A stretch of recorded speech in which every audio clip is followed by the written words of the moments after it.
We're going to devote our energy to sports and gardening, all the cultural pursuits as far as they're concerned. In fact, we're going to put the goons to sleep. Meanwhile, we dig.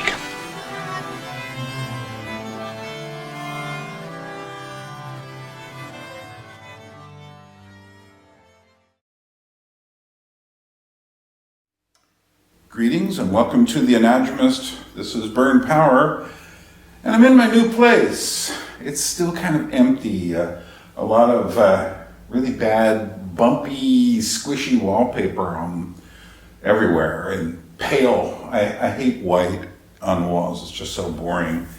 Unless it's got real texture, like, real rock texture or something like that. But anyway, you might notice it's a bit echoey, and that's because I haven't got anything on the walls to absorb the sound yet, but that should be handled, at least in this room, fairly soon, because I'm getting my books from my old apartment this Saturday, a couple of days from now, and then I have to build huge bookshelves. So I'm not going to give you a tour of this place yet. I am saving that for a special video once I get everything over here and things look the way I'd like to introduce them to you. Then I will give you a little bit of a house tour and explain the process of how I found this place. Meanwhile, for one reason or another, the subject of Labrie has come up at different times in the last few weeks for me, and I've been thinking about it with regards to some of the things that are going on with dialogue and conversation on the internet. And I don't take place, for instance, in certain Discord servers or different kinds of groups, mostly because I feel the effect of technology. I feel this when I do an online chat. I don't have that many people that come to my online, like on New Year's I had a group of people. But even then, once you get to the point where during some kind of online a live stream, you start seeing the scrolling, I then wonder, what is the point of everyone else being there? Because at most they can do is kind of go, "Hi, I'm here," or say cutesy little phrases to, I don't know whose attention they're getting, because they're not going to get mine. There was one character who kept making very weird comments. If you go back and look at the chat, you'll see who I'm talking about. They were all in capital letters, and it was just like, where did this guy wander in from? But not that, I'm trying to stop anyone from, entering into that conversation. But the point is this: the online world is really limited. And that's gotten me to think about why Labrie in Switzerland was so important in my own development. And I think that's one of the major reasons why I've never been seduced by the promises of the internet, is because I've experienced the real thing. It's like, a person. There was a great story. This was used as a kind of an evangelical parable to try to convert people to Christianity, and it was, I think it was in the old Right On magazine. It was either in Right On or another one, but it was called The Story of the Real Orange Juice. And there was a guy who it's like all his life the only orange juice he'd ever had was like Tang, which was like a drink that was formulated as part of the NASA space program, but it was just little granules of sugary orange flavor. You could think of it as something like Kool-Aid or something like that, except it was a little cooler than Kool-Aid. I haven't seen Tang on the shelves for ages. Does it still exist? Probably not. But anyway, it was just this powdery thing that had some vitamin C and orange flavor. And one day, someone comes up to me and says, "Well, haven't you ever tried orange juice out of a can?" And the guy goes, "What are you talking about? In America, we have these little cans, and you have your concentrated orange juice." So the guy takes a can, pours it in, and whips it around, and serves it to the guy, and he goes like, "Oh my, this other thing I was drinking was just like hinted at this sort of thing, but I'd never known such a thing. And eventually he graduates towards, the kind of things you find in little cartons of, orange juice, 100% orange juice, it's from Florida. And he thinks he's living pretty well. He's got oranges down. And then someone says, wait a minute, they're having a sale on oranges down at the store. Why don't you come down? He goes like, oranges? And he sees, the little orange, and he goes like, really? That? Oh, okay. So what do? I cut it in half, and you got this thing, and I squeeze it, and wow. And so his friend squeezes a bunch of orange juice. He actually left them in the refrigerator overnight so they'd be nice and cold. Squeezes them. Is the best way to do it, trust me. And serves it to his friend. And his friend is just, his mind is completely shattered because it's the real thing. Everything up to this point has just been orange juice. But the fresh squeezed orange, and if you and if you've done this, which most of you have, you know the difference. A fresh squeezed, bam, on the spot orange juice beats all the rest.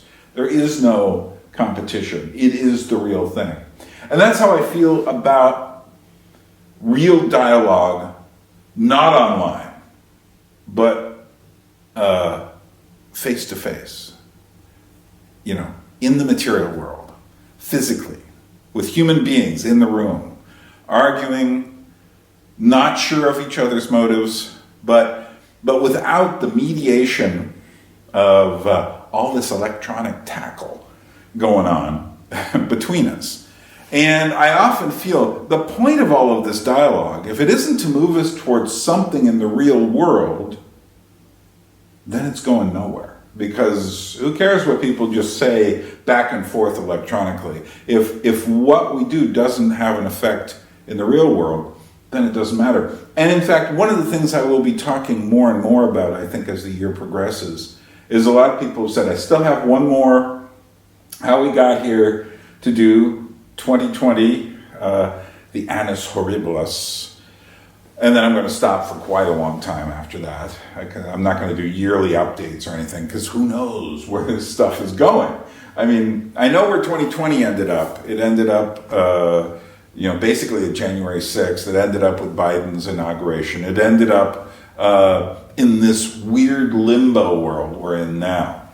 But we can't say how this is going to end. And obviously, it's going to end earlier some places than in other places, because some people are going to be really afraid for a long time and just be like, oh, I can't. And there are people now. Someone just shared a little thing they found. Someone was saying that they were doing their Zoom meetings with masks because someone in the conference was afraid of seeing people without masks.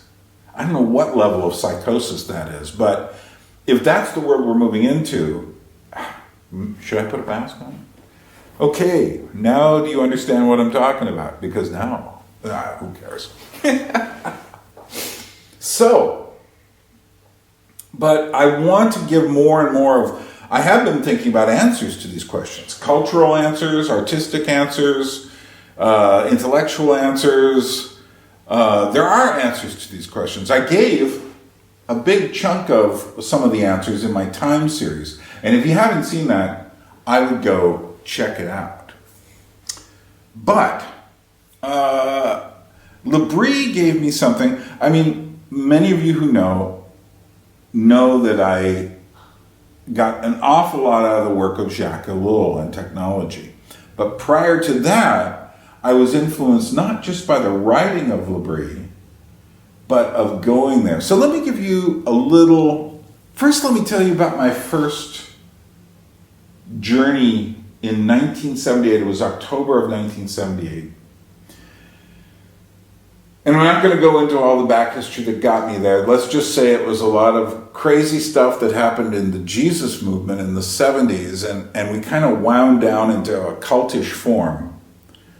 And so going to Labrie, which I had heard about we had a Christian bookstore, and we were getting the Schaeffer books, but I really didn't spend much time looking at them.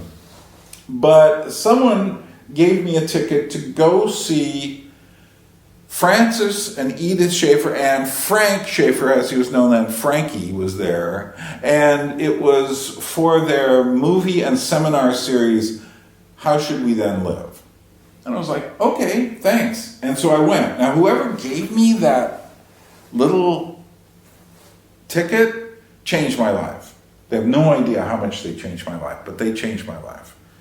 And so I went there, and then I realized what Francis Schaeffer and the message of Labrie was, and it couldn't be boiled down to any one simple message, except to say questions should be taken seriously, all sorts of questions. Questions about life, questions about the family, questions about art, questions about culture, questions about politics, questions about intellectual achievement, questions about daily life should be taken seriously. And one of the things Labrie was always good at emphasizing was that the message of Christ wasn't a spiritual, religious thing, but it involved all the areas of life. Now, I had heard people say things similar to that prior to that, but what they meant is you go out, you tell people about Jesus, and you live as a good Christian no matter what, which meant you followed the Ten Commandments, and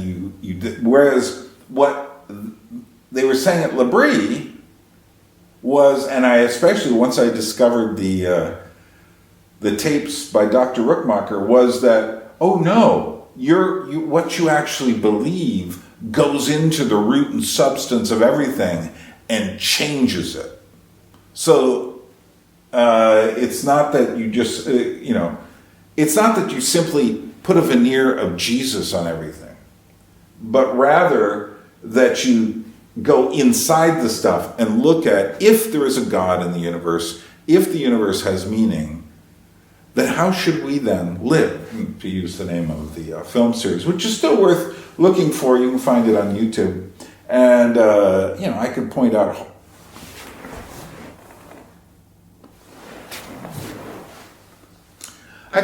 a lot of faults in the film, and it's very funkily made, but it is the funkiness which makes it work, and still work.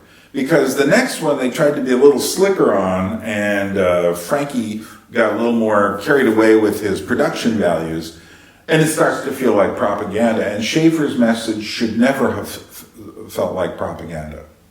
So let me give you a little bit of background. Okay, well, let me tell you. So then I left California, the San Francisco Bay Area. To get the money to go there, I went and worked for a summer in Montana at Glacier National Park.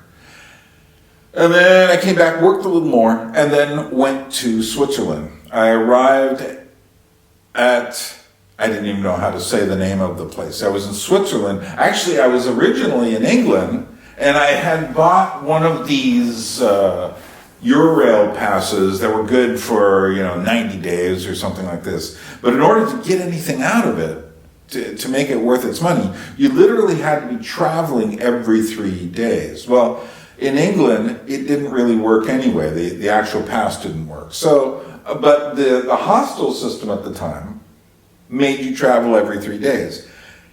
And after doing that for about 15 days, I immediately said to myself, okay, this is really interesting. I like Oxford, I like Cambridge, I like Lincoln, wherever that is in England, where they speak.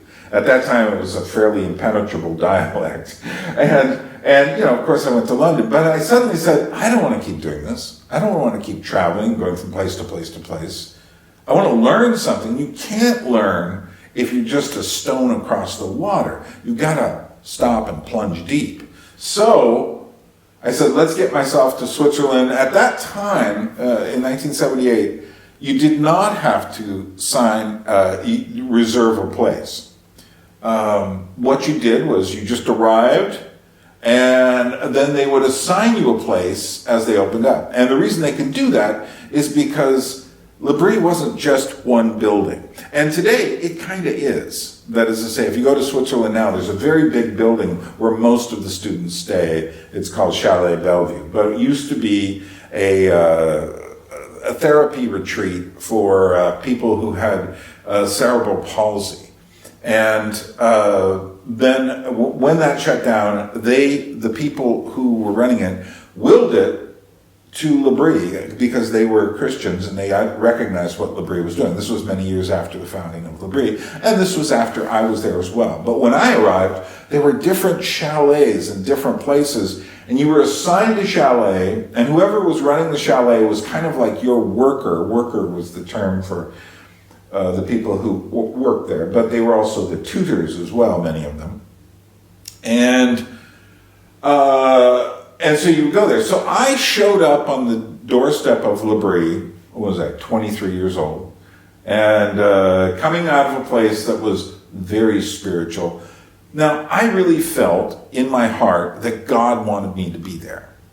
And that, like I said, I could go into all of the background details. They're gory. It gets really crazy. And I've talked about some of this stuff on my autobiographical Q&A. You can go listen to it.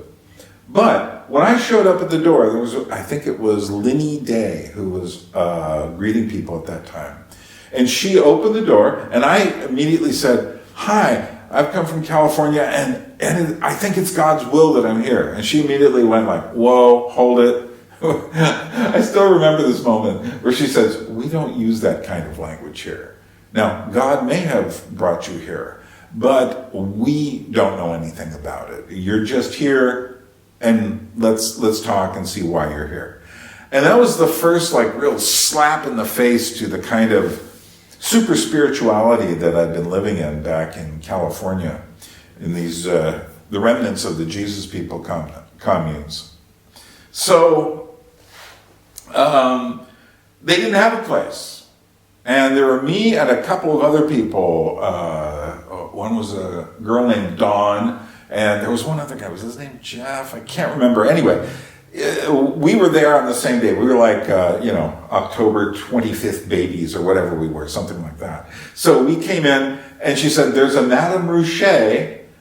If you're old school Labrie, you will know who Madame Rouchet is. This old Swiss woman who put people up in an attic above her kitchen. And so we went down there, and we stayed there for several days and waiting to be assigned. Now, things were so fluid at that time with students coming and going.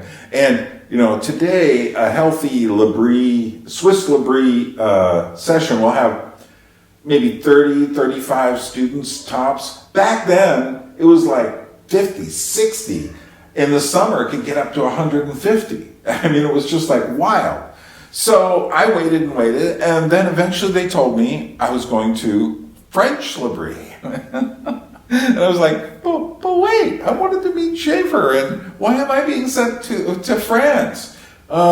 Which was actually just across the lake. This is the Lake Geneva area of the French part of Switzerland. This was the Canton Vaud, but across the way, above the city of Avion, where all your lovely water comes from, there was a town called Toulon that was way up in about 3,000 feet up. And I was being sent there, and Juanita and Dave were the workers there. And Juanita was an older woman, still around, still doing well. She was not French, but she might as well have been. And she learned everything she could about French cooking while she was there, and she made excellent food. And Dave was the first dyed-in-the-wool Calvinist I'd ever met, and David Rawlings. And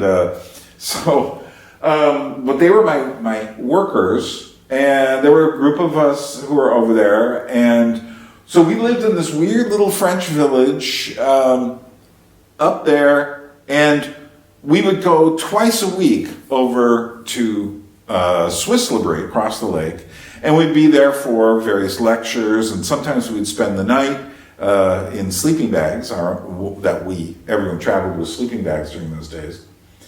So that was my introduction to Labrie. Now, I must say, just the trip from when I arrived in Switzerland from England, I didn't know how to pronounce French hardly at all, so I said, this is Aigle. Well, it's really Aigle, and it's the French word for eagle, and it's a wonderful little town at the bottom of the valley, the Rhone Valley, and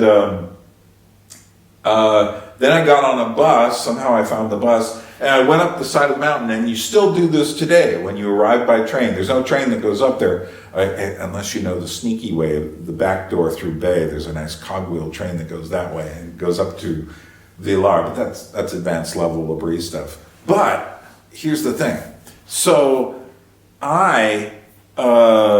that bus ride going up the mountain was enough to start my brain exploding, because it would open up onto the Alps, and there are these great mountains that are like 16,000 feet. One is not quite 15,000, 12, 11,000, 13,000 feet. One is the Grand Mouveron, the big breast, and the other is the Dent du Midi, the teeth at noon, like these sharp edges. And the Petit Mouveron, but just the sweep of the valley and everything. I think just that starts you thinking, like, where am I going? But it was that, and there was a similar journey, but very different, going up to Toulon across in French Labrie. But we'll leave it there for now. I'll come back and tell you more of the story on the way. This little video is about the importance of Labrie. Not the history of Labrie, but you do need a little bit of history to help you understand the importance of Labrie. And there have been a couple of books, both written by Edith Schaeffer, about Labrie. One is just simply called Labrie, which is basically the early Labrie story, and the other one's called The Tapestry, which is more about Francis and Edith Schaeffer, but includes quite a bit of the Labrie story. And continuing from Labrie. Labrie, I think, was published in the mid-70s. And here's what I have to say about those. They're very romanticized. They are, it's like you can practically see Edith spinning around like Julie Andrews. Not really, but you do kind of get this feeling from reading that. No one has yet written about Labrie. I don't know, has there been a good critical history of Francis Schaeffer yet? I don't think so. Good biography. These things are yet to be done. I think part of the reason for that is Labrie is still alive.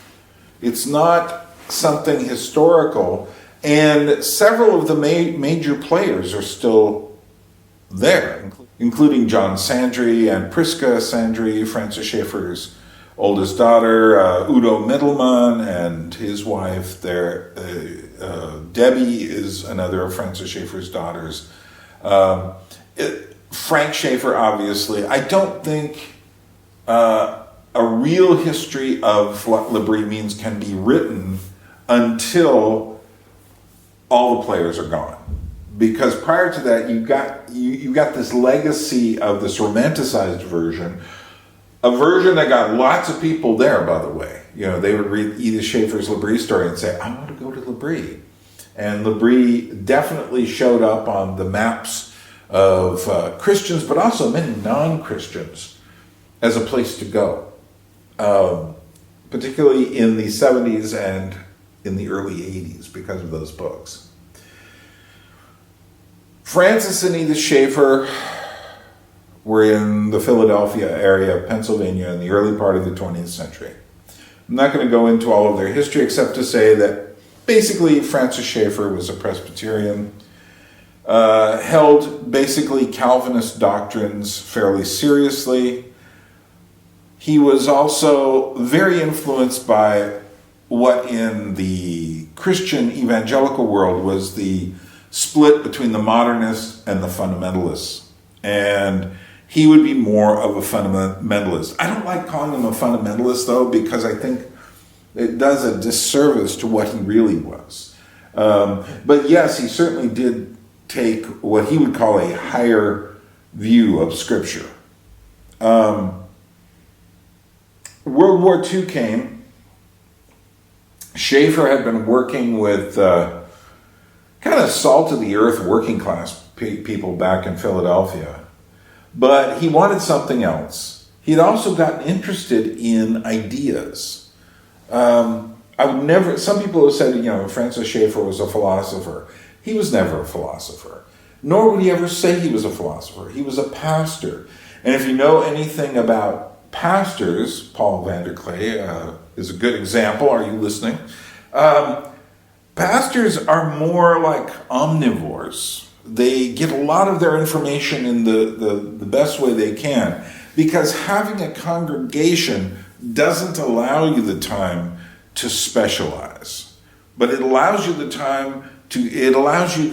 perspective to get questions coming at you and to look for answers, but not to specialize the way a philosopher would. After World War II, though, Europe was in ruins, and Schaeffer knew this, and he managed to, we'll say, cook up a scheme to get support for him and Edith and their three daughters, eventually fourth, their son Frankie, to go to Europe on a missionary journey to convert. Europe would probably be the wrong way to put it. I would say to minister to this damaged continent. And for one reason or another, they chose Switzerland. And the interesting thing about that is, out of all the places in Europe, Switzerland was the one that was undamaged. But if you look at a map, Switzerland's right in the middle. And it's a good place to go. And at that time, the Swiss weren't making a lot of issues for people coming like him. They did make some issues along the way, and you can read about that in the Labrie story. But and today it's like lockdown. You've got 3 months. They're on the Schengen plan, but they're not in the Eurozone. It's very bizarre. But when they arrived there, eventually they met the Rookmaakers, Hans Rookmaaker and his wife Ankie, and they had several false starts. They were in one village, and it didn't work out there. And in fact, they got in trouble for basically spreading Protestantism in a Catholic canton, which is an issue in Switzerland. They really keep their religious cantons separate in terms of culture. But they eventually found this village, Wemo, but you can just say Wemo for short. And it was in Vaudois. They had been in Valais prior to that. They were in Vaudois, which is a French Protestant canton. It has a ski resort, Villa, above the village, another 1,000 feet up. One third of, I'm not going to even try to do the metric thing right now. 1/3 of 1,000 meters. Oh, forget it. I'm in a American mode. I can't switch over to Euro mode, which I normally can. But and it was in 1955 that things really started going. And what it was that they started getting students from the University of Lausanne, particularly beginning with John Sandry, who eventually married the oldest Schaeffer daughter, Priska, and they have remained at Wemo ever since, except for a brief time when he was in school in America. And in fact, let me play a little bit of John Sandry from an interview I did with him, talking about the early time at Labrie right now for you. And this will give you a little insight as to the 1955, the beginnings of Labrie. Did you meet Schaeffer through meeting Pris? Was that how it worked? How did you meet? It was through Pris, yeah. She was going to the university to learn French to teach. And in her class, it was just beginning this new semester, in walked this very tall, fashion type looking woman And Pris thought to herself, here's somebody I'll never meet. She's not in my world. And then during the course, the professor said, I'd like to have everybody read some French to see what level you're at. And of course, when it came her turn, she spoke fluently because she had lived in Lausanne and Champéry and using French all the time, had gone to some French schools. And whereupon this girl turns around very slowly to look at who is this person who speaks French so well. And after the class, she came up to Priska and they talked, and Priska invited her to come up to Labrie to visit her family. Would she have been the first student? Or? She would have been the first person, well, one of the first people to come, yeah. Right. At least from the Lausanne group. Right. And then she said, well, I know this guy who's going to this private school, because she also was taking courses at my school. And a few times we had met up and talked on street corners. I remember one conversation on divorce. And so she invited me to come up. That's how I actually came up. Right. So had you come up? Who invited you? This woman. I see. Yeah. I see. So Yeah. so she invited you. Yeah. To come up with her, kind of like as almost protection. Or? Yeah, she was going to bring me up. Right. And then it turned out that she couldn't make the bus and the train that I was taking, and she said, just go on up there and I'll meet you. So that's what I did. I just went up on my own and met her there. I met the Schaeffers. So I came with that kind of dichotomy in my mind of church is having to do with faith, where you don't think. And on the other hand, philosophy has to do with thinking. That there was a dichotomy between the two. Faith and reason just didn't go together. Right. It was like, this is what you do on Sunday, and then the rest of the week you think. So what was your impression of Dr. Schaeffer and the ideas? And I assume his ideas at that point were probably a little different than they were later. Had he already gone through his crisis? Yeah. And basically what they wanted to do was to open their home for discussion. And was that how they defined Labrie at that time? Yes. They weren't thinking so much of students coming to stay with them yet. No, not at all. Right. No, that came up. That happened when one day at a Saturday night discussion, somebody hid a microphone in the plant near the barrel chair that he was sitting in, just to record him, and you could basically make out what he said, but it was muffled. And that was the beginning of recordings that led to actually opening a study center for people wanting to come and hear the discussions and lectures and things. Well, that's interesting. I'd always kind of imagined that people had been coming for a while, and then the recordings happened. And well, it did happen. They were coming, but they weren't staying. They weren't staying. No, exactly. Mm-hmm. We'd come up on weekends, and then sometimes there were GIs that came in from Germany who maybe stayed a bit longer during the week as well. But most of the time it was just the weekend people from Lausanne. So essentially, Labrie started with overnight and weekend visitors. And a lot of them were college students. Not all, but a lot. And they went from having one chalet Les Malaises, to having multiple chalets. When I arrived in 1978, there was two up in Chesière, the next town above. There was 1, 2, 3, 4, 5. Okay, let me try it again. 1, 2, 3, 4, 5, 6, maybe 7 in Wemo proper. These were all satellites of each other, and it was a very different time. you were assigned your individual chalet to live in. And that's by the time of the 1970s it started to look like that. Also, they started making experiments in tape recording. Now, Edith Schaeffer tells the story of how one of the students, at that time they had reel-to-reel tape recorders, but they were portable ones. But one of the students ran a long cabled microphone and hid it in the flowers on the kitchen table because the things that they were talking about were so interesting that he wanted to capture it. And so he did, and Schaeffer essentially did his first taped spiel without knowing it was even happening.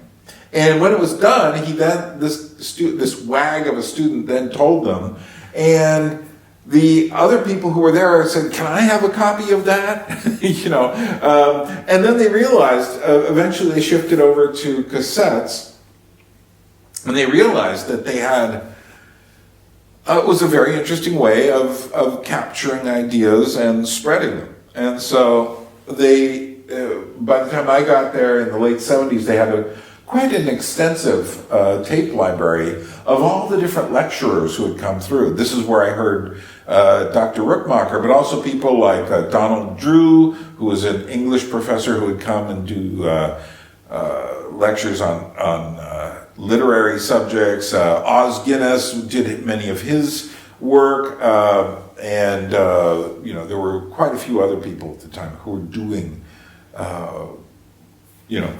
had been giving lectures and had been captured. And in fact, by the time I left Labrie, there were 3 of my lectures that were in that pile as well, from the young, 24 by the time I left, something like that. So, there you have it. It was an interesting way to go. Also, one of the things that developed over time was that students would come and stay longer and longer. I mentioned more chalets. Well, after a while, people weren't just coming for the weekend, but they were staying for weeks and eventually months and sometimes years. And at a certain point, they would become there was kind of a hierarchy of there was the workers, who were the people who were responsible for the teaching in the houses. Then there were their helpers. The helpers tended to be students who had been there longer. Some of them could apply to be workers if they had the inclination and it seemed like they were a good fit. I actually applied to be a helper, and they never accepted me. So I just kept going back years later. I never wanted to be a helper again, but I kept going back and just like, well, darn it, I'm going to be a part of Labrie one way or another. But essentially they ended up with a system that worked like this. Well, eventually it became like semesters. I think there were 3 different, or trimesters, 3 different periods in a year in which, and in between, the workers would have time off. When I was there were several weeks off during the Christmas season, and we students were basically kicked out of Labrie, and we went and found our own lodgings at right where I was at French Labrie. All the remaining Swiss students came over there, and they all rented one place, and me and a couple of other friends rented another. And we cooked for each other and had a pretty great time. But so they created a mix of practical work and study with plenty of time left over for wandering the Alps and going down to the village, getting a little bit of European culture, things like that. The practical work was like working in the kitchen, just doing stuff as simple as doing the dishes, which could, if you had 50 students, or even 20 or 30, that's a lot of dishes. It also included working in the garden, sweeping up, keeping the snow off of the paths so that people didn't slip and kill themselves. The study included listening to the lectures, which is, again, how I heard so many of the lectures by Hans Rookmaaker, or reading books, reading the Labrie books, or reading books by other people in various fields. And then what you would do is you were assigned a tutor and you'd go to the tutor, and now actually when you first arrived, you'd go to the tutor. Lenny sent me to a tutor, and my tutor was Dave Rawlings back in French Labrie, but they would ask you, first of all, why are you here? You know, the practical, and I explained various things about that. And they said, what do you think you want to learn? And for me, it was like, no one I knew was thinking about Christianity and its relationship to art and culture, but I was. And I had been particularly awakened by this, by the seminar series, but also by C.S. Lewis. And so basically I went through all the tapes and all the material Labrie had on the subject, then started going through more, whatever I could find in their library, and tried to make a real thing. But what that did was then I would come back during the week and talk about what I had learned. But inevitably, and I think all students go through this, no matter what you first came for, other things start to pop in, because one of the things is you're exposed to the questions of other people. Also, I knew I was coming out of a weird situation, but I didn't quite know it was a cult yet. It was while I was at French Labrie that it was a day in November that a woman, a French atheist communist, a village woman from next door, comes in and she said, "Oh, I heard about this place called Jamestown where people are killing." And I said, no, that's Jonestown. I knew people related to that back in California. And as they were discovering how many people had killed themselves, and it was an ongoing story because no one knew the exact number, and it was just mind-blowing, day-by-day revelation. But she asked us a very interesting question. What makes you, students at Labrie, different from them, people at Jonestown? And she really wanted to know. And I thought about it for a minute, and I thought, well, they are basically doing what they're being told to do. They're living in a cult situation. They can't question who they are. And I thought about Labrie, and I said, but we here are being allowed to question. And one of the things about Labrie is that there aren't, all questions are serious, all serious questions are worth asking. And even if the answers aren't, as Udo Mittelmann once said, immediate and warm, nevertheless, we can find sufficient answers to go on. The world isn't a nihilistic speck in the cosmos. There are meaningful answers. But nevertheless, one should keep digging. And so I did. And then I applied this same thought. It's like, so I'm listening to Labrie lectures and stuff on tape. Well, how do I know I'm not just being programmed by these people? For one reason, because the tapes themselves are telling me to question them.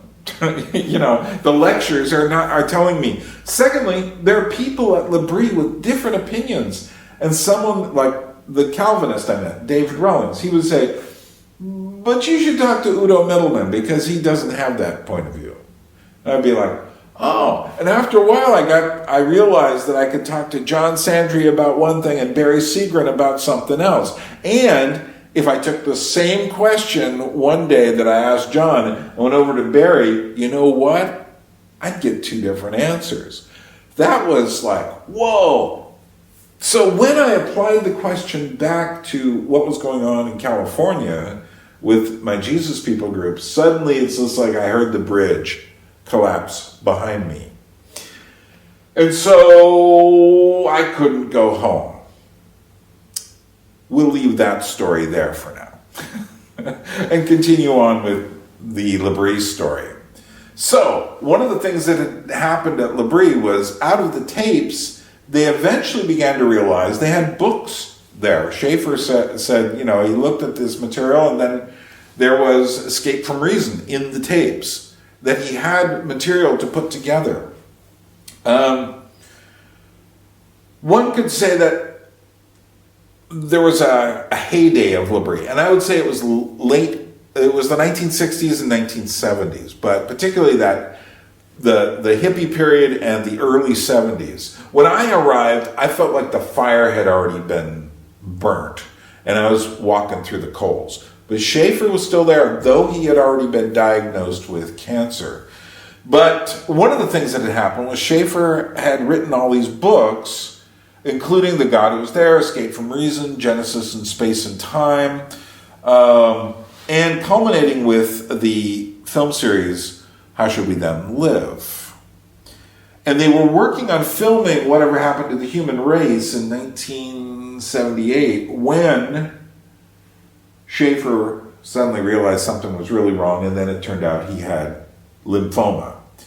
And this would eventually be cured or put into remission, and then it would eventually come back, and by 1984, it would kill him. But prior to that, they moved to Minneapolis to be closer to the Mayo Clinic, and I think Schaeffer was continually being dragged into the culture wars, the new culture war by his son, Frankie. And I think Frank later really regretted doing this, but the problem was he was making his income off the Christian market. And I know from being around him, and I was around him for more than a little bit at that time, that he really had animosity for a great chunks of the evangelical world even then. But basically what happened was, now, Francis Schaeffer eventually starts to say, what am I doing with all of this culture war stuff? Well, why am I doing that? Meanwhile, during this period, Swiss Labrie goes through its darkest days. And it isn't simply because of Francis Schaeffer's death in 1984.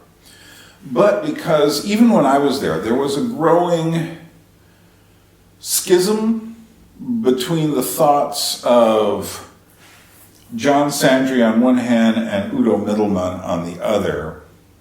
And it just began to be the kind of thing, and not only that, the students at that time were particularly a lot of them coming from Calvin College in Grand Rapids, Michigan. A lot of them with questions about predestination, which to me, Labrie is, you can ask those questions, but Labrie is not the place to come and deal with questions of, double predestination and all of this sort of thing. So, I would say that they had to there was a lot they had to pull apart. If you want to learn more about this, go watch the first interview I did with John Sandry. It's on my channel. And he goes into his version of this. Now, I'm sure Udo has a very different take on this. And nevertheless, I would say I went there in 1987. That was the first time I was there again since 1979 when I left. And I would say that, and I stayed almost a year. But I would say that when I was there in 1987, I really wasn't sure if they'd be there in 1990. It just felt like that dark a time for Labrie. There's something, it's just like it had been kicked, the combination of factors of the students not being the ones with really honest questions. If you're coming there going like, I'm going to Labrie to ask questions about predestination, that is not what Labrie is for. So the students, that's not a high quality student there. Someone coming with a specific doctrinal axe to grind. Secondly, the whole division within Swiss Labrie itself. And thirdly, Francis Schaeffer's death. Those three things really hit Labrie and made the 80s probably their darkest days, in Switzerland at least. Eventually, though, when I arrived in 1993, they had pulled out of it. And there were people like Jim Ingrid, Dick Keyes, Ellis Potter, Jamie Shivers, Greg Lowry, who had contributed to this new, I wouldn't call it a rebirth, but a revitalization. Part of it was also that Labrie was now, the 90s was no longer at all like the by the time of 93, this was no longer at all like the 80s, nor was it like the 70s. The students were much more cynical, much edgier, particularly at that time. And I gave some pretty edgy lectures at that time, because that's coming from New York, which was kind of the heart of so much of what was going on in the early 90s. But, the culture being radically different, actually Labrie rose to the challenge. And they started talking more about postmodernism. One of the reasons that Labrie has continued to be important is because even when there have been different threats along the way, they have managed, and I'm speaking here specifically about Swiss Labrie, because Swiss Labrie, in many ways for me, represents Labrie more than all the satellite Labries, which I'll discuss in a moment, because they're like faithful franchises of the original, whereas Swiss Labrie continues to do what I think the original did, which was to push the boundaries and to stay up to date with things coming in. And they get many more students than most of the other branches do. So, along the way you have Frank Schaeffers exposés on Labrie, which I'm sure didn't help anybody. In fact, I was there and they were like, oh goodness, and this is among family members. Os Guinness was really taken aback by Frank's comments, particularly because they were very close back in the 60s and early 70s. But then there's the threats of technology. A place like Labrie thrives on human contact, human dialogue, of touching the earth when you're working in the garden, of sweeping up, of human things, of listening to the lecture, and have someone on a laptop or a phone staring off into space while you're doing this destroys everything. And so one of their solution to this was like, when you come in, you're checking those things. You can't use them, except during a few periods, like, in the evening between this hour and that hour, an hour or two you get to. And when it comes to using your laptop, no, you got to wait on that. So in other words, they solved that problem, because that was the kind of thing that would take them out. Also, the new version of political correctness, I remember showing up there in 2016, and there was a group of girls who had taken over the place, and they were just talking about the cis heteronormativity and all this stuff, and I'm going oh my goodness, it's here. That was also the year I gave my conceptual humanity lecture, which hit them pow, which, hey, good timing. And then, of course, in the last couple of years, the virus has made itself very well known, and they got very empty. But people are going back there now, and I think some of you should consider, if you're the kind of person paying attention to my channel or to Paul Vanderklay's channel, some of you probably should seriously consider going to Labrie to have real world, in the flesh conversations with people and to learn about things. I'll talk more about that at the end. Plus, there are more Labries around the world. There's one in England, the Netherlands, Sweden, Korea, Massachusetts, British Columbia, Minnesota, and of course, the original in Waymo is there, which is where I would say go there. You really have to take the bus ride up to understand why. So, let's talk about what the importance of Labrie is. I've given you a lot of the history. I've told you a bit about my own relationship to Labrie. But I want to tell you why Labrie was such an important place with reference to where we are today.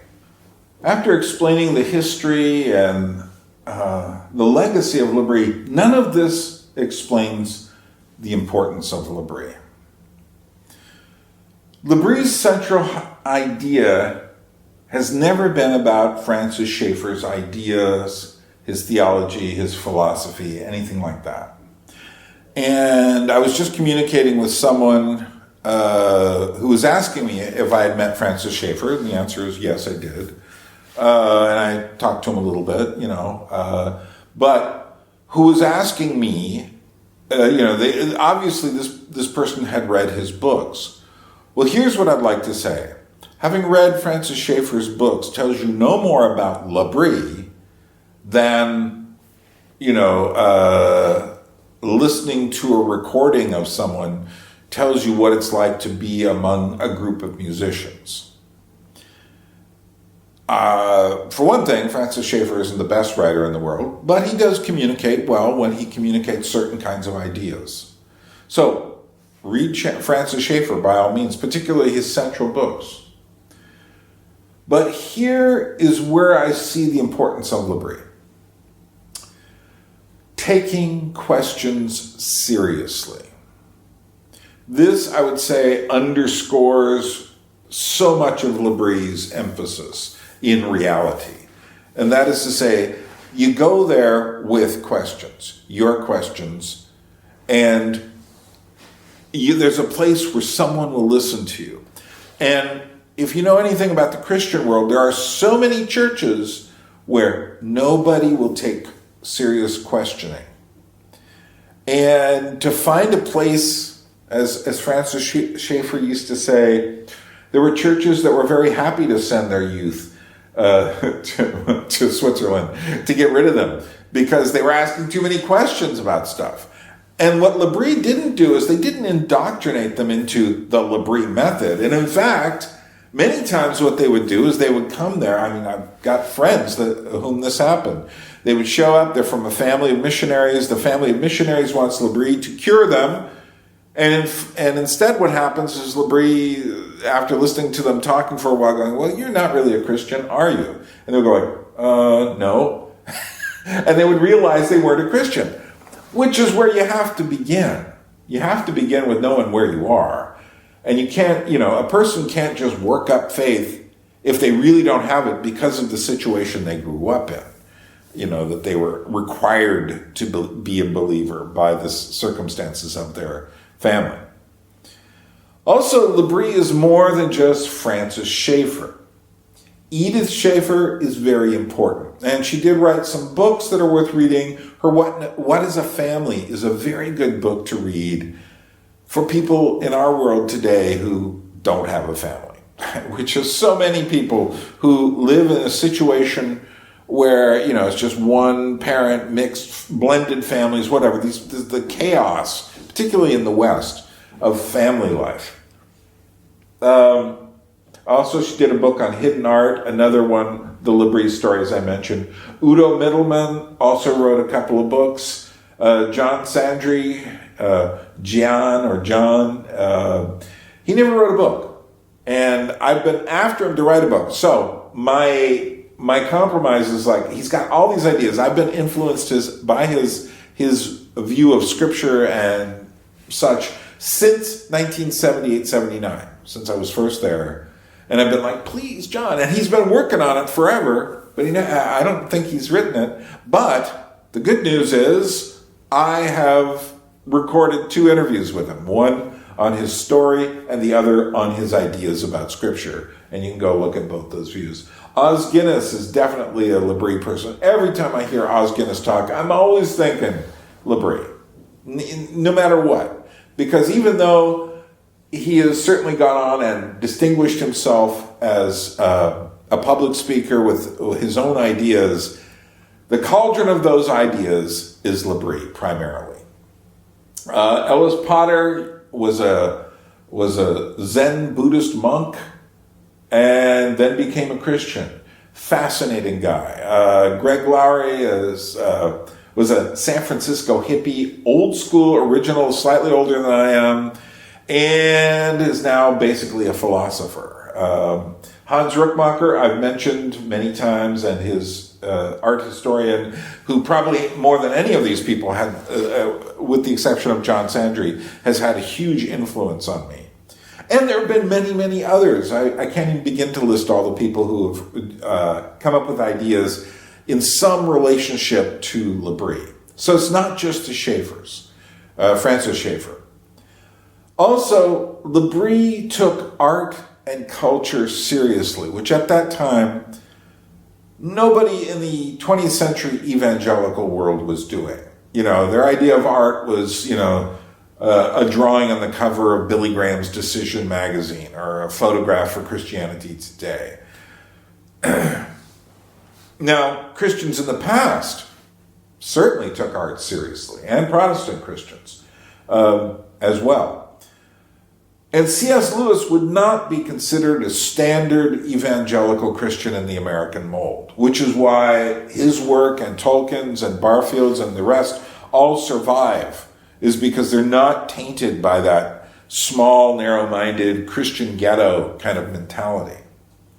But taking art and culture seriously, that's why I went there, is because I was getting really curious about music and art and other things. And there was no one I could talk to. I had read all the books that I could find that might have related Christianity and art. I was also reading, Solzhenitsyn's Gulag Archipelago, and I was reading the back end of C.S. Lewis's catalog, the Discarded Image and Experiment and Criticism and Preface to Paradise Lost, and I'd run out of people to talk to. Because, they all were there for Chronicles of Narnia and Mere Christianity, but who can spend time dealing with this other stuff? And by the way, I really suggest those books, particularly if you haven't read Discarded Image and Experiment and Criticism, you really should. But also his literary essays and such. They're all great. And they just opened my mind up to the historical importance of literature. But while Lewis had an effect, and that effect would grow, it was Schaeffer that really opened up evangelicals to really start taking art seriously, and through him, Rookmaaker. Also, they took ideas seriously, particularly current ideas, existentialism in the 1950s, the drug culture and the hippie movement in the late 60s. Timothy Leary actually passed through Labrie once and stopped and talked with Francis Schaeffer. Oh, I would have loved to have a tape recording of that. Evidently, he showed up with some really gorgeous woman in about 1970, 71 or so, and he was, I think, on the run from the Americans because of his drug philosophies at the time. But but they stayed current with those things. I mean, when I got there, I learned all about modern art. I learned all about developments, and which is what encouraged me to start digging into weird stuff like fashion photography and horror films and punk rock. I mean, it was because that was important to understand where things were growing. And those things in 1980, 79, 80 were au courant, So also, they shifted into dealing with postmodernism in the 1990s and beyond. So that was a very important thing of keeping up with ideas and taking them seriously, which is another way in which Paul van der Klee, whether he knows it or not, is following that legacy. But then again, Paul van der Klee is coming around through the back door in the Dutch Reformational tradition. Interestingly enough, and I just mentioned this a bit, there's the Lewis and Schaeffer effect. And when it comes to an intellectual approach to culture, Lewis and Schaeffer, C.S. Lewis and Francis Schaeffer, had the biggest effect upon Christians in the last third of the 20th century. And the reason for that is they both emphasized the importance of it in their very, very different ways. Lewis, obviously, is the greater literary figure. But the point is, Schaeffer's real impact is not simply in his books. It is Labrie itself. And Labrie isn't just Francis Schaeffer. It's also Edith Schaeffer, plus all those other kinds of people that I've mentioned. It's including one of my great friends, their oldest daughter, Priska Schaeffer, who was really instrumental. She was married to John Sandry, really instrumental in basically changing my life and helping me and encouraging me to go and dig into stuff and not be afraid of it. But they had the biggest effect. But Edith Schaeffer, okay, so she wrote the Labrie story, which is a really pretty romanticized view of the reality, but yet there is a reality that lays beneath it. And even though she does tend to paint these very beautiful pictures, very meaningful pictures, a little too beautiful, nevertheless, that Labrie story got so many people to go to Labrie at the middle and end of the 70s and into the 80s. And then, more importantly, was her effect on the shape that Labrie took. And that includes an emphasis on an aesthetic order of, folded cloth napkins, of a well-set table, of flowers and candles. These are not little things. I mean, people today tend to live, we live, what kind of a life is it to sit there at a meal and have some of the people sitting there looking at their phones? That is no life at all. And yet we tolerate that because these things kind of seep in to our lives, and then they just get, no one knows what to say about them. Whereas I always had a good thing to say about it. If I'm doing an event, a dinner or something, I will announce immediately, please put your phones away unless you're expecting someone to die or word about someone's health in a hospital. Please turn your phones off. One of the important things about Edith was that she emphasized the importance also of meaningful events and celebrations, of having special dinners, of specially prepared meals. Sometimes this would drive her daughters absolutely insane, and that part of it we can probably best leave aside. But I learned that from them. And as time went on, I learned the importance of having a feast, of having a situation where you bring people together and you evoke real conversation from them. And certain principles I also learned is no media present during these kinds of the best meals, the best feasts and such, have no media present, apart from perhaps music playing in the background, but even that has to be chosen really well. But no televisions ever left running. Nobody allowed to sit there on their phone during dinner. That would be just like, sorry, that's not even in the realm of possibility. And if you have a child who's going to throw a hissy fit over that, they can just like, well, who cares? It's just like they need to learn to become human beings, and that's more important than they get to chat to their friends somewhere else. And the importance to me also of my friends Priska and John, who were in some ways like surrogate parents to me, even though they never really took that position, but they really looked after me in certain ways.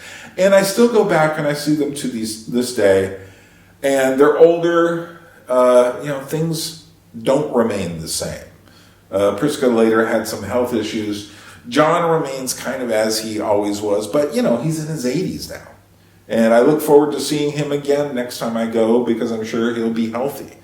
But the point was, intellectually, practically, creatively, these people had a great effect on me.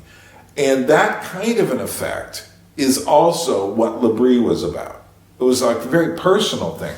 See, that's what you cannot get that from any chat group online. You can't get that. I think the point of being online is to get offline. Everything should point back to reality. And if it doesn't, what's the point? We should look to meet people. But I'm going to talk about this more at another point. Another thing that was very important was different voices with different emphases. So that you had Schaeffer saying one thing, but then again, Udo Mittelmann saying something else, and John Santry saying something else. And these different people, and they wouldn't always agree with each other. And sometimes, as I pointed out, that those differences became very serious. Nevertheless, I think that we need different voices in our lives. We can't have the same kinds of people talking about the same kinds of stuff all the time. Can't be a cult. So, also, I really like the idea of half a day of work and half a day of study, and with plenty of time to walk in the Alps. And this is what Labrie did, is they had a situation where like I said before, the work was practical. Cleaning up the kitchen, sweeping the bedrooms, whatever, making the beds if they need to be made, doing the washing.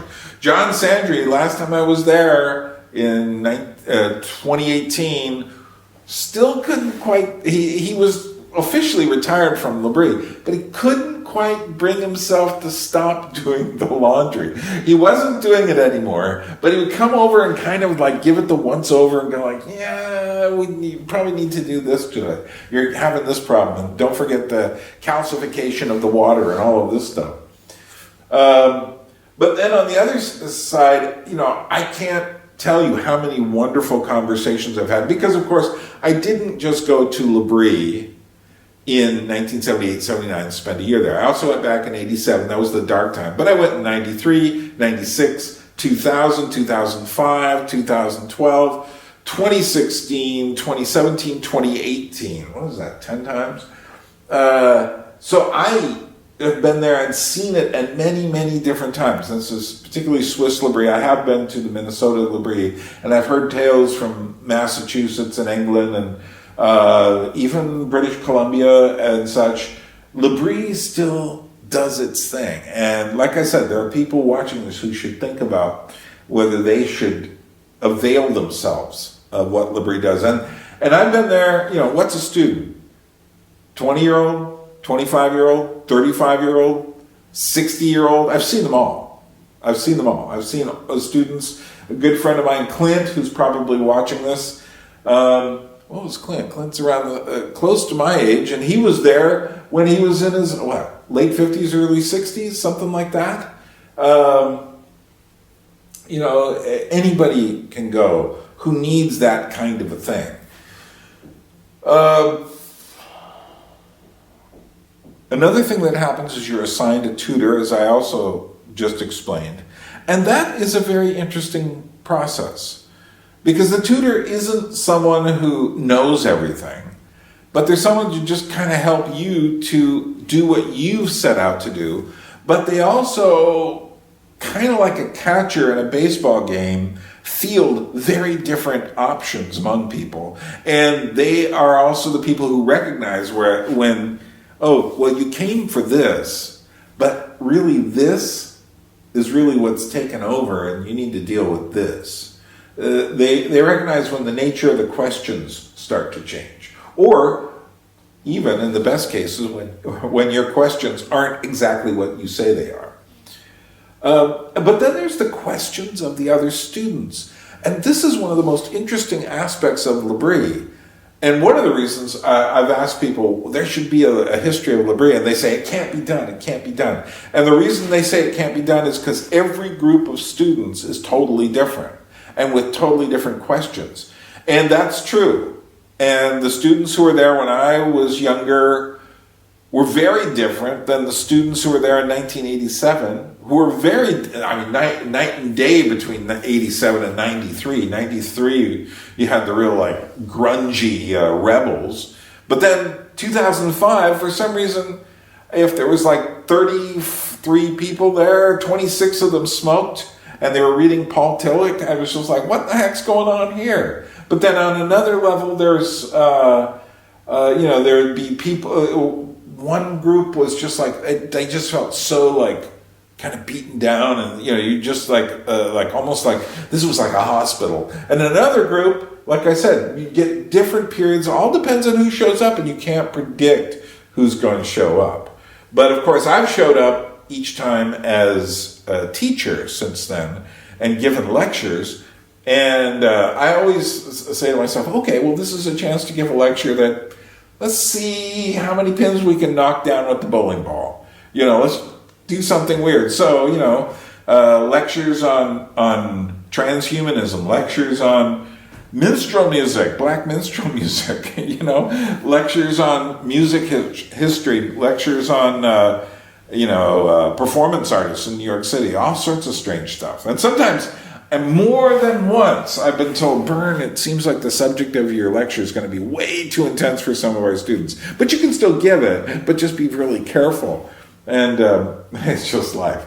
I would just accept it. I figure I'm the person who shows up with a basket of weird ideas. But ideas all formed in Labrie's cauldron. I would definitely say all my ideas, that Labrie is one of their starting points. So that no matter how far out I get, I can always say, yeah, this started with Rookmaaker back here. Or this was something Schaeffer said that I kept exploring. This kind of idea. But it's the questions of other students going against each other as well. You come thinking, oh, the situation with my family and my church or my environment, I'm trying to escape drugs, I'm trying to do this, I'm trying to do that. And then you come and you talk, someone else is sitting there, they've just come back from Ethiopia.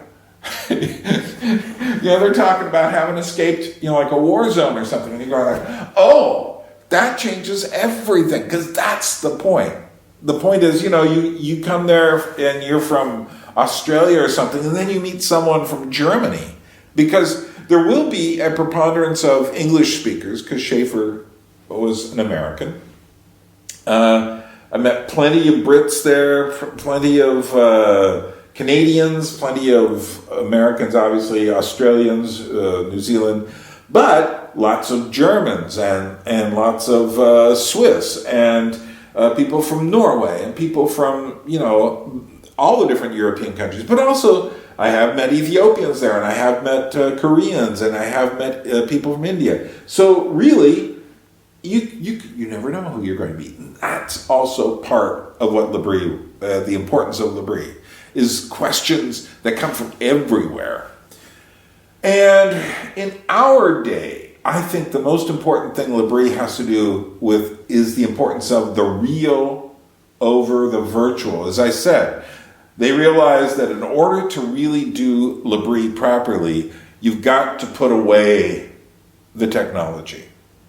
Not pretend it doesn't exist. They watch movies, they have lectures with, using microphones, using recording equipment. It's not that they're Luddites in any respect, but the big, hardcore, heavyweight social media and all the ways we keep ourselves constantly plugged in is all lessened there. And what could be more valuable for this world? Really.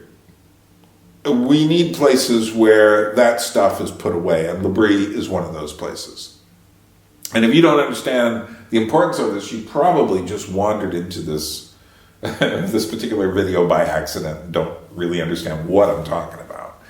But most of you, I think, who are watching this, if you've gotten to this point, then you know what I'm talking about. And that is the need for real dialogue.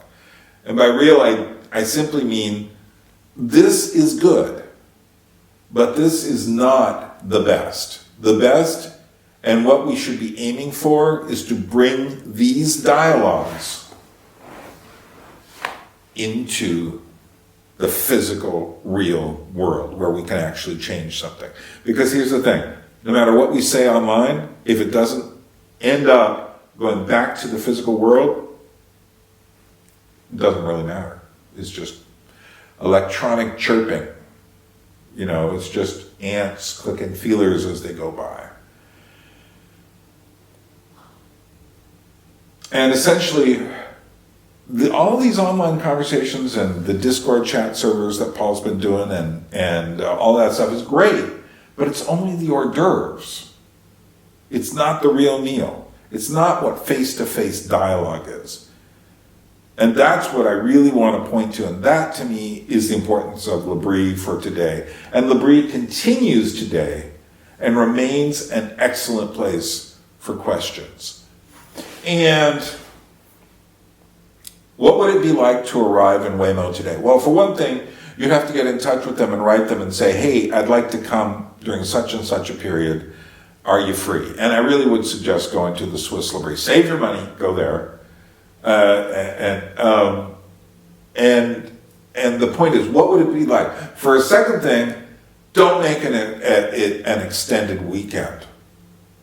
Don't just drop in. You won't get anything out of it. I mean, you can say I was there. I've met plenty of people who come and we stopped for a few days and then we went on. To which I would say okay, you got 5 seconds of it. You don't understand it yet. I would say stay for a minimum of 2 weeks, but even that isn't enough time. I'd say a minimum of 2 months. Squirrel some time out, as much time as you can, and go, just quit your job. I'm serious.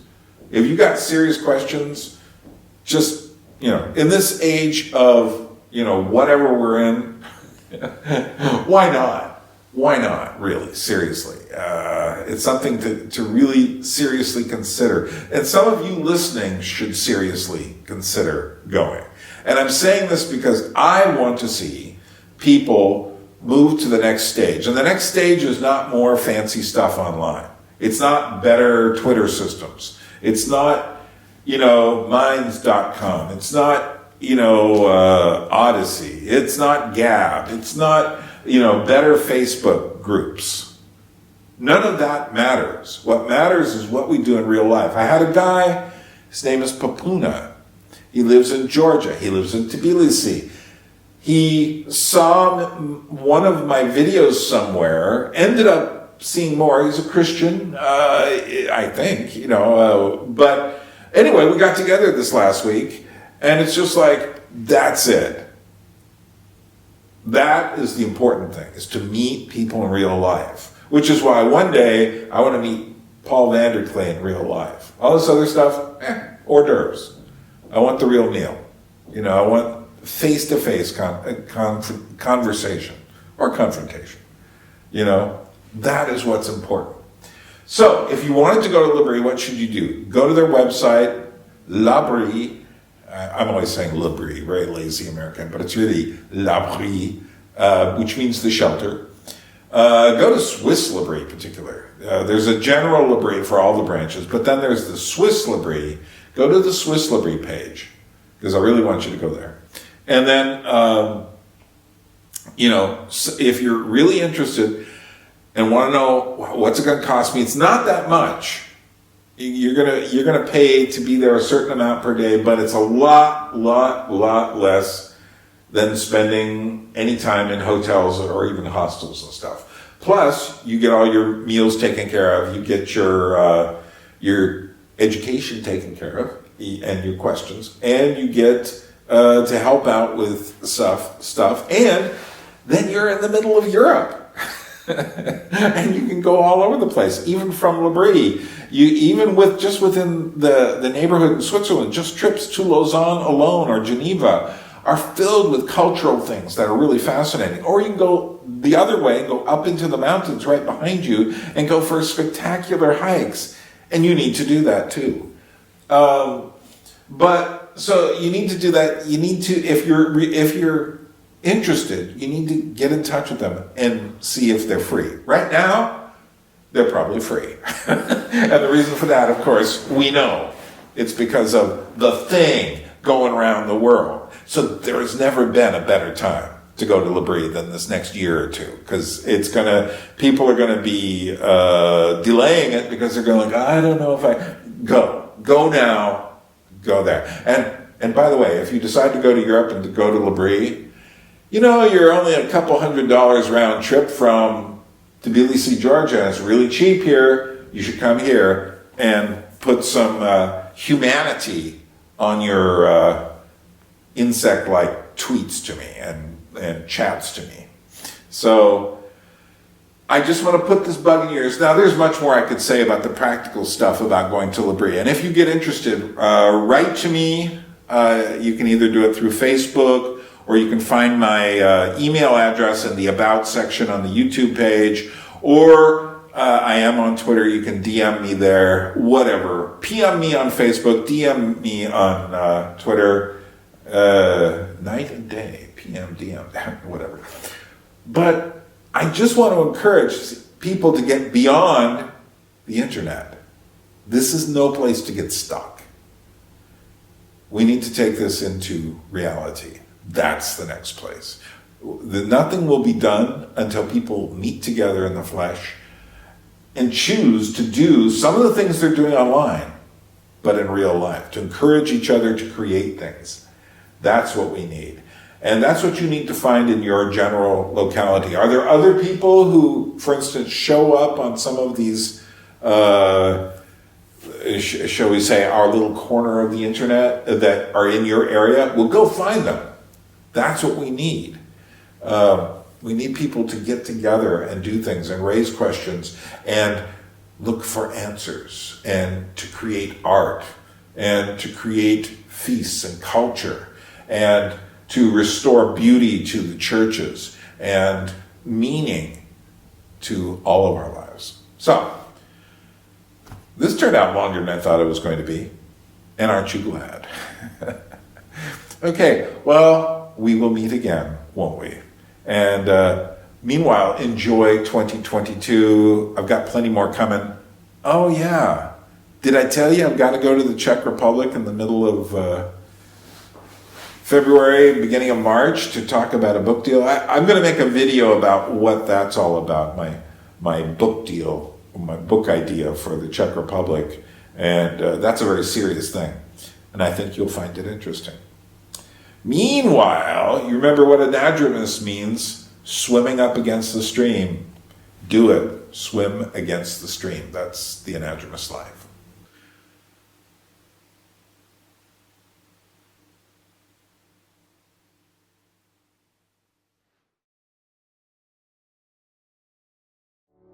A people without history is not redeemed from time.